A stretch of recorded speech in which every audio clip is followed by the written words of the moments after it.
नमस्ते छात्रों, मैं प्राध्यापिका डॉक्टर मीनल प्रमोद बर्वे, नासिक शिक्षण प्रसारक मंडल नासिक के कई बिंदु रामराव देशमुख कला एवं वाणिज्य महिला महाविद्यालय नासिक रोड में हिंदी विषय का अध्यापन करती हूँ। छात्रों, आज हम महाकवि अज्ञेय की नाच कविता का अध्ययन करने वाले हैं। सबसे पहले हम अज्ञेय का परिचय देखते हैं। सच्चिदानंद हीरानंद वात्स्यायन अर्थात अज्ञेय प्रयोगवादी काव्यधारा के प्रवर्तक रहे हैं।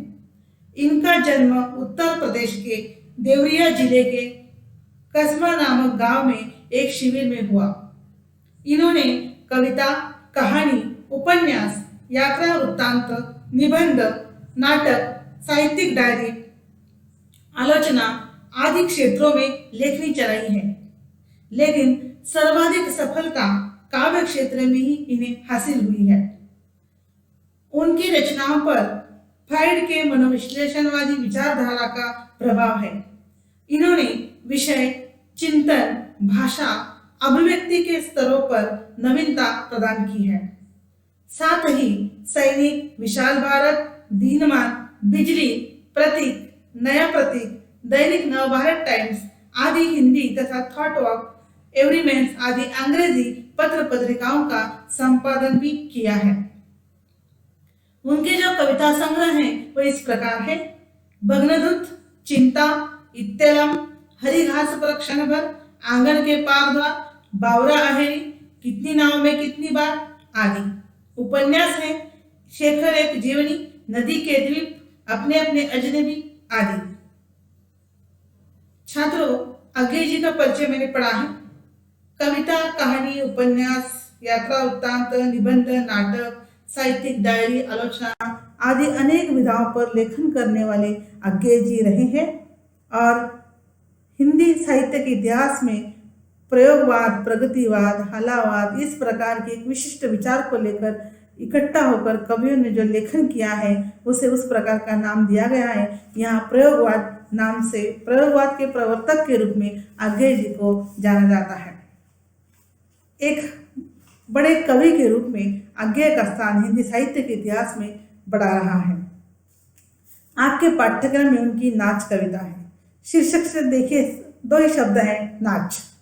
परंतु नाच अज्ञेय की जानी पहचानी तत्सम शब्दावली से मुक्त एक चुस्त शिल्प में ढली हुई कविता है, जिसमें रस्सी पर चलकर दर्शकों को रोमांचित करने वाले नट की यह विडंबना दर्ज हुई है कि लोग उसकी रस्सी, खंभों, रोशनी और तनाव को ही नहीं बल्कि सिर्फ उसके नाच को देखते हैं, अर्थात अंतरक्रिया की पीड़ा को नहीं, उसकी परिणति से ही सरोकार रखते हैं।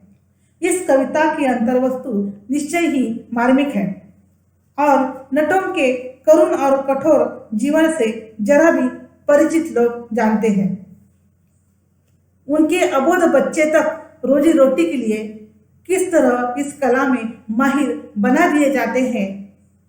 पूरे देश में फैले हुए नटों की यह परंपरा गरीब तबकों से लेकर सर्कस के कलाकारों तक मौजूद है और सामंती दौर में उत्तराखंड जैसी जगहों में राजा के आदेश पर नटों को ढोलक बजाते हुए रस्सियों पर चलना और उनसे नीचे उतरना पड़ता था और इस खेल में कई बार उन्हें प्राण गंवाने भी पड़ते थे।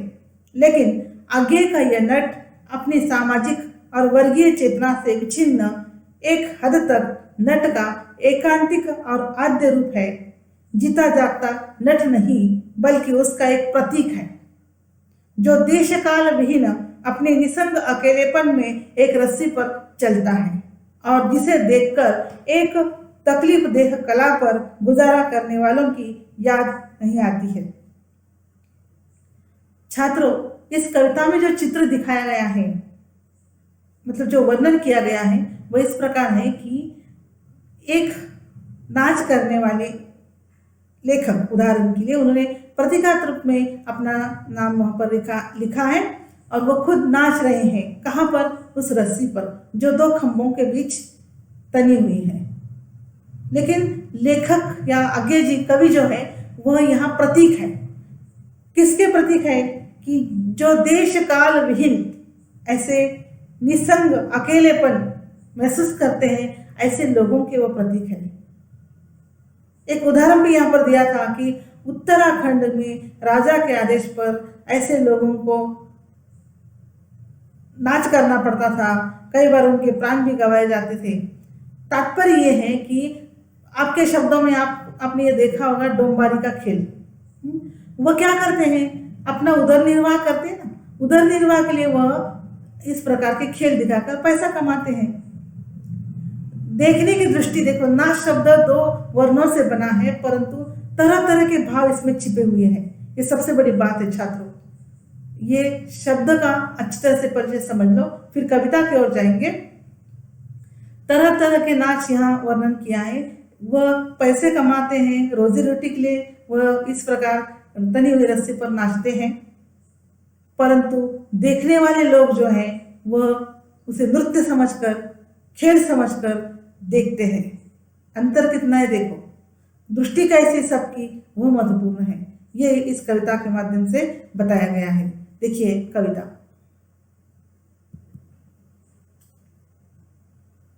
एक तनी हुई रस्सी है, एक तनी हुई रस्सी है जिस पर मैं नाचता हूँ।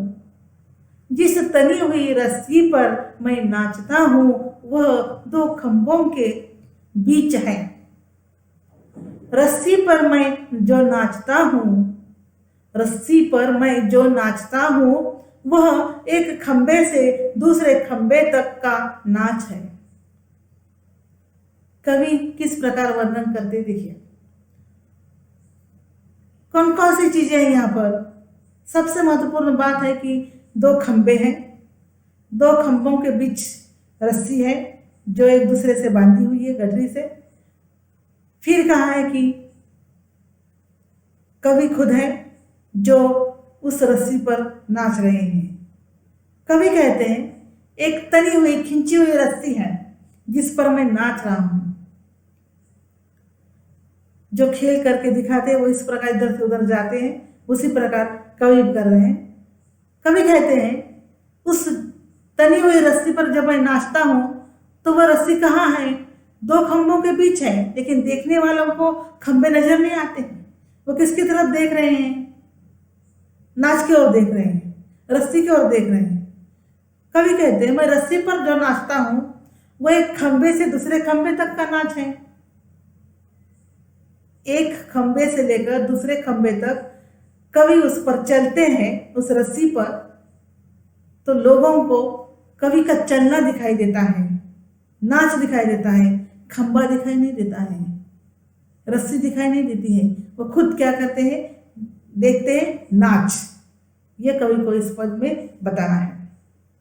फिर कवि कहते हैं दो खंभों के बीच जिस तनी हुई रस्सी पर मैं नाचता हूं, दो खंभों के बीच जिस तनी हुई रस्सी पर मैं नाचता हूं उस पर तीखी रोशनी पड़ती है जिसमें लोग मेरा नाच देखते हैं। न मुझे देखते हैं जो नाचता है, न रस्सी को जिस पर मैं नाचता हूं, न खंभों को जिस पर रस्सी तनी है। कहने का तात्पर्य यह है कवि यहाँ मनुष्य की दृष्टि किस प्रकार से होती है और मनुष्य कैसे देखता है इसका वर्णन कर रहे हैं। कवि कहते हैं दो खंबे हैं, दो खंभों के बीच एक रस्सी है जो तनी हुई है जिस पर मैं नाच रहा हूं। उस पर जब प्रखर रोशनी पड़ती है तब लोग मेरा नाच देख रहे होते हैं। लोग खंबे नहीं देखते, रोशनी नहीं देखते, उस समय केवल नाच देख रहे हैं। पर अब यहाँ लेखक कहते हैं न मुझे देखते हैं जो नाचता है, न रस्सी को जिस पर मैं नाचता हूं, न खंभों को जिस पर रस्सी तनी है। तात्पर्य लोगों की दृष्टि कैसी है, लोग क्या देख रहे हैं, ये कवि बताना चाहते हैं। तात्पर्य यह है उस नाचने के खेल में खंबे हैं, रस्सी है, रोशनी है और कवि है, ये सब कुछ है। लेकिन लोगों की दृष्टि कहाँ कहाँ जाती है, ये लोगों पर निर्भर है, ये कवि बताना चाहते हैं। लेखक कहते हैं आगे कि दो खंभों के बीच जिस तनी हुई रस्सी पर मैं नाचता हूं उस पर रोशनी है, जिसमें लोग मेरा नाच देख रहे हैं। परंतु लोगों की दृष्टि कैसी है, लोग किसको देख रहे हैं? नाच देख रहे हैं, रस्सी देख रहे हैं या खंभे देख रहे हैं? कुछ भी नहीं देख रहे हैं। दर्शकों की, देखने वालों की दृष्टि है केवल, ये कवि बताना चाहते हैं। फिर आगे कहते हैं, न रोशनी को ही जिसमें नाच दिखता है, लोग सिर्फ नाच देखते हैं, पर मैं जो नाचता, जो जिस रस्सी पर नाचता हूं, जो जिन खंभों के बीच है, जिस पर जो रोशनी पड़ती है, उस रोशनी में, उन खंभों के बीच, उस रस्सी पर असल में मैं नाचता नहीं हूं। देखिए कवि इस पद में किस प्रकार का भाव व्यक्त करते हैं। अंग्रेजी जी की ये आदत है कि वो बहुत ऊंचे ऊंचे शब्दों में लेखन करते हैं, उसी प्रकार उन्होंने यहाँ पर भी लेखन किया है। लोग किसको देखते हैं? नाच को देखते हैं, उनकी दृष्टि नाच को देख रही है। लोग सिर्फ क्या कर रहे हैं? नाच देखते हैं। परंतु कवि कहते हैं, मैं जो नाचता, उस रस्सी पर मैं नाचता हूं, जो दो खंभों के बीच है, उस पर रोशनी भी पड़ती है। उस रोशनी में, उन खंभों के बीच, उस रस्सी पर असल में मैं नाचता नहीं हूं। तो मैं क्या कर रहा हूं? इधर से उधर जा रहा हूं, एक छोर से दूसरी छोर तक मैं जा रहा हूं, लेकिन लोगों को लगता है मैं नाच रहा हूं। कवि कहते हैं, मैं नाचता हूं, परंतु लोगों की दृष्टि वैसी है। कवि आगे कह रहे हैं कि दो खंबे हैं, उसमें तनी हुई रस्सी है, उस पर रोशनी पड़ी हुई है। उस रोशनी में, उन खंभों के बीच, उस तनी हुई रस्सी पर असल में मैं नाचता नहीं हूं। फिर वो क्या कहते हैं, देखते हैं। मैं केवल उस खंबे से इस खंबे तक दौड़ता हूं कि इस या उस खंबे से रस्सी खोल दूं, कि तनाव चूके और ढील में मुझे छुट्टी हो जाए। पर तनाव ढीलता नहीं और मैं इस खंबे से उस खंबे तक दौड़ता हूं, पर तनाव वैसा ही बना रहता है, सब कुछ वैसा ही बना रहता है। दृष्टि देखने वाले की किस प्रकार की होती है छात्रों? कवि यह बताना चाहते हैं, मनुष्य जैसे देखता है उसे वैसा ही दिखाई देता है। कवि कहते हैं, एक खंबे से लेकर दूसरे खंबे तक मैं दौड़ता चला जाता हूं। क्यों जा रहा हूं? मैं नाच नहीं कर रहा हूं, लेकिन एक खंबे से दूसरे खंबे तक मैं दौड़ रहा हूं, ताकि मैं ये सोच रहा हूं कि उसकी रस्सी खोलूं, एक खंबे से खोलूं या दूसरे खंबे से खोलूं, ताकि उसका बीच का जो तनाव है वह छूट जाए और मुझे छुट्टी मिले, या उसके वो ढीला पड़े और मैं उस तनाव से दूर हो जाऊं। परंतु वो तनाव ढीलता ही नहीं है। कवि कहते हैं, और मैं इस खंबे से उस खंबे तक दौड़ता जा रहा हूं और लोगों को लगता है नाचे, पर तनाव वैसा ही बना रहता है, सब कुछ वैसा ही बना रहता है।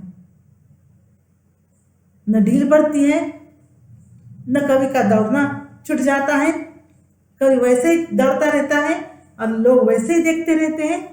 लोगों को लगता है हम नाच देख रहे हैं, इसलिए सब कुछ वैसा ही बना रहता है। फिर कवि कहते हैं, और वही मेरा नाच है, और वही मेरा नाच है जिसे सब देखते हैं। मुझे नहीं, रस्सी को नहीं, खंबे नहीं, रोशनी नहीं, तनाव भी नहीं, देखते हैं नाच। इस अंतिम पद में कवि किस प्रकार अपनी भावना व्यक्त करते हैं? वे कहते हैं, जो मेरा एक खंबे से लेकर दूसरे खंबे तक रस्सी पर चढ़ना है, दौड़ना है, वो मेरा नाच है, ऐसा समझकर सब लोग उसे देखते हैं। लोग मुझे नहीं देखते, रस्सी को नहीं, खंबे को नहीं, रोशनी को नहीं, तनाव को भी नहीं, तो लोग क्या देख रहे हैं? नाच देख रहे हैं। ये कवि यहाँ पर व्यक्त करते हैं। ये जो भाव है कविता के, कवि कह रहे हैं कि देखते हैं नाच। वो नाच किस प्रकार का होता है? एक छोर पर है देखना और दूसरी छोर पर है, ये दोनों के बीच की कविता जैसी है वो तनी हुई है। नाच भी दो प्रकार का होता है।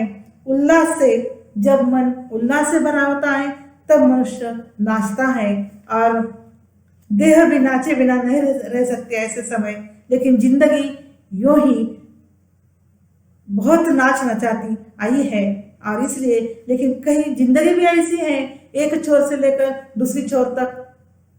कहीं कभी ऐसा तो नहीं बताना चाहते, इसलिए कहीं एक जैसे भी है, कोई नचा रहा है ऐसा भी अर्थ हम ले सकते हैं। कोई उसको नचा रहा है, कोई रस्सी तनी हुई है, नाचना पड़ रहा है।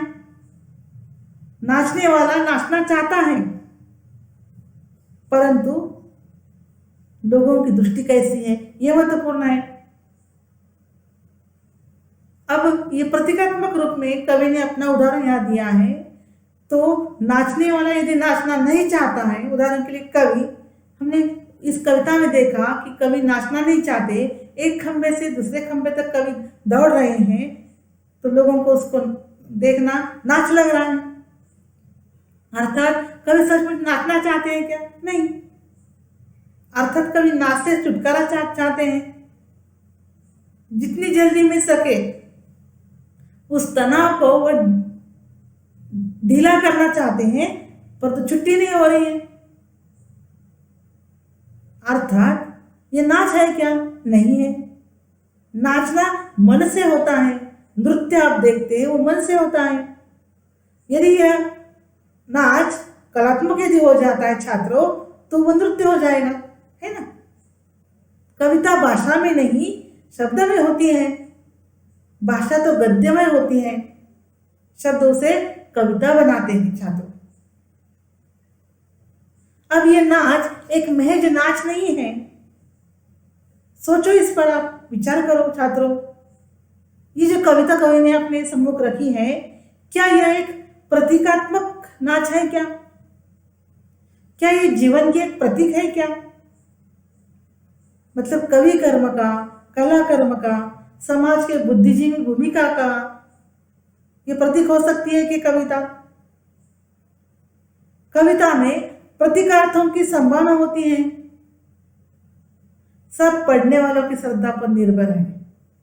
अब यहाँ कवि ने जो सारे वस्तु विधान लिए हैं, रस्सी, खंबे, रोशनी, तनाव, ये जो सारे हैं, और कवि का चलना, दौड़ना, ये नाच।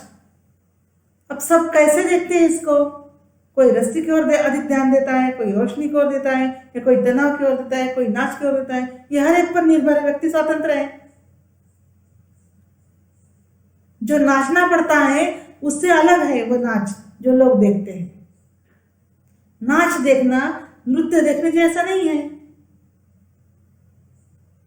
जो नृत्य देखते हैं छात्रों, वो नृत्य देखते देखते इतने एकरूप हो जाते हैं, तादाद में पा जाते हैं, उसमें शामिल हो जाते हैं। ये नाच वैसा नहीं है। ये नाच तमाशा देखने जैसा है, एक मनोरंजन है, एक दिल बहलाव है। तमाशबीन का सरोकार महज सनसनी से होता है। जो कुछ वह देख रहा है उससे कोई भयावह भावनात्मक बौद्धिकता का जुड़ा हुआ नहीं है, कोई बेचैनी नहीं है, कोई व्यथा नहीं है। इसलिए सोचना जरूरी है छात्रों कि नाच में जितनी यंत्रणा है उससे अधिक असंवेदनशीलता भी है ना। नृत्य और नाच में अंतर है, अभी हमने चर्चा की।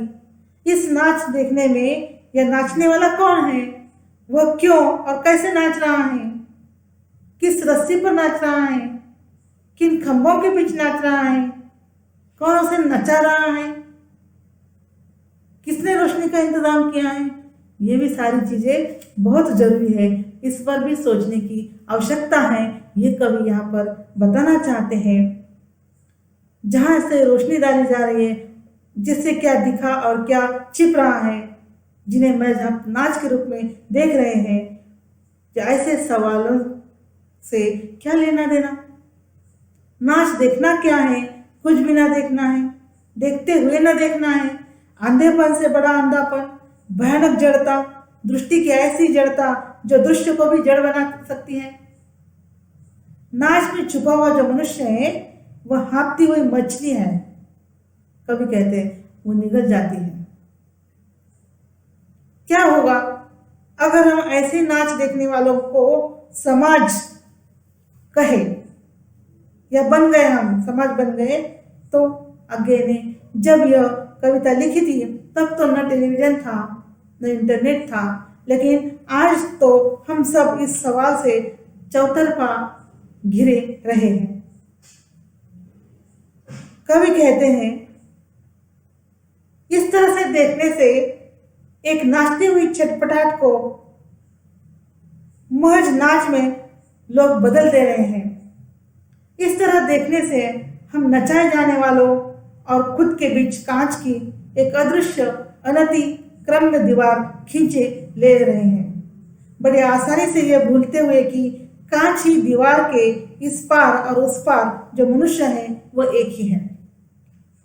सबसे महत्वपूर्ण बात यह है छात्रों कि कवि एक प्रतीक है और प्रतीक के रूप में नाच रहे हैं। कवि का नाचना जो है और देखने वाले मनुष्य जो है सब मनुष्य हैं। सबका दुख एक ही है, सबका पेट समान है। किसी को पैसे के लिए नाचना पड़ता है, किसी को पैसे देखकर नाच देखना पड़ता है, देखकर नाचना पड़ता है, देख कर पैसे देने पड़ते हैं। यह भी अंतर है, यह हमेशा समझो छात्रों। देखिए कितना अंतर है, परंतु सबके भीतर का मनुष्य एक ही है। इसलिए असल में यह कविता नाच के बारे में नहीं तो नाच देखने के बारे में है, ऐसा हम कह सकते हैं। आगे हमने हमेशा कहा था कि भोक्ता जब दृष्टा बनने लगता है तब दृष्टि पैदा होती है। भोक्ता जब दृष्टा बनने लगता है तब दृष्टि पैदा होती है, जीवन दृष्टि और कला दृष्टि, इसमें काफी अंतर है। लेकिन क्या होता है जब वह दर्शक बनने लगता है, मुख दर्शक, नाच देखने वाला, समाज नचाए जाने वाला समाज बनता है, और कभी को लगता है जैसे मैं नचाया भी जा रहा हूँ, मुझे मेरा ही नाच दिखाया भी जा रहा है, मैं खुद ही तमाशा हूँ और खुद ही तमाशाई हूँ। लेकिन वो कोई और है जो इस शो का असली संचालक है, जिसने खंबे खड़े किए, जिसने रस्सी तनवाई, जिसने रोशनी का इंतजाम किया, वो नाच के बाहर है, इसलिए उसे कोई नहीं देखता। ये भी बहुत महत्वपूर्ण है छात्रों। सबसे महत्वपूर्ण बात है, इस कविता के माध्यम से आगे जी आपको एक दृष्टि देना चाहते हैं। नाच दो वर्णों वाला शब्द है, परंतु मनुष्य की दृष्टि पर निर्भर है उसे क्या देखना है। नाच अगर पाठक को विचलित नहीं करती तो सिर्फ कुतूहल पैदा करके रह जाती है ये कविता। इसकी वजह यह है कि उसमें जो संबंध है, वस्तुगत संबंध, तात्पर्य, रस्सी, खंबे, रोशनी, तनाव, दौड़ना, नाच, ये जो वस्तुगत संबंध है इसका सहसंबंध का अभाव है, जिसे तमाम आधुनिकतावादियों के आदर्श जैसे कि टी.एस. इलियट कविता के लिए लगभग अनिवार्य मानते थे, और जिससे कथ्य के अंतर संबंधों की विश्वसनीयता पहचान संभव होती है। कविता यह बताने से भी चूक जाती है कि नट आखिर क्यों गांठ को खोलकर रस्सी के तनाव में ढील देना चाहता है। नट यानी कवि, दर्शक क्यों रस्सी, गांठ, तनाव, रोशनी और खंबे की अनदेखी करते हैं। देखना चाहिए। यथार्थ में नटों के कर्तव्य देखने वाले दर्शक ऐसा नहीं करते। वस्तुगत सहसंबंध के अभाव में इस कविता का नट बेशक गिरता नहीं है, परंतु कविता जरूर गिर जाती है। कहने का तात्पर्य है कि नाच दो वर्णों वाला शब्द है, परंतु आज्ञे जी ने इस कविता के माध्यम से, आपने हर बार इसका खेल देखा भी होगा छात्रों, परंतु कवि ने इस कविता के माध्यम से हर छात्र को सोचने के लिए मजबूर किया है मनुष्य को क्या देखना चाहिए हमेशा, और नाचने वाला भी मनुष्य है, देखने वाला भी मनुष्य है, और सभी तरह जो वस्तु संबंध दिखाने वाले वो भी तो मनुष्य है, लेकिन सबकी भूख क्या है, अलग अलग है। ये इस कविता के माध्यम से कवि ने बताया है। यहाँ पर कविता समाप्त होती है। इस पर इस प्रकार के प्रश्न हो सकते हैं छात्रों। नाच कविता का भावार्थ लिखिए। कवि अज्ञेय नाच कविता के माध्यम से क्या प्रतिपादित करना चाहते हैं? नाच कविता की प्रतीकात्मकता स्पष्ट कीजिए। इस प्रकार के प्रश्न हो सकते हैं छात्रों। प्रश्नों के उत्तर लिखिए। धन्यवाद।